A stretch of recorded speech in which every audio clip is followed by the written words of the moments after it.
To attach the mini to the foam, I take a little bit of wire and put it through some fresh green stuff that's still setting, since I don't actually have any extra wire to stick into the foam.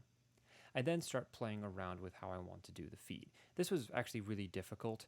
I could never get it quite the way I wanted to. It was always looking a little bit too human and a little off-putting. Eventually, I'm going to come back and redo this. The only detail I ended up keeping is this claw that I put in the back that's supposed to loosely resemble like a velociraptor claw. These back feet I did a lot better though.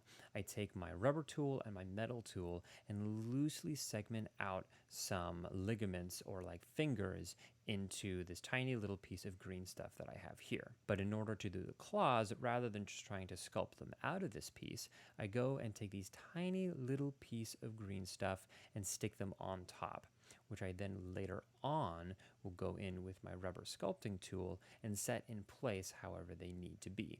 This creates a nice distinction between the claws and the feet themselves. I also add little claws onto the little lump that we added before, and here you can see me redoing the front feet that I'd added, doing them the same way that I did the back feet.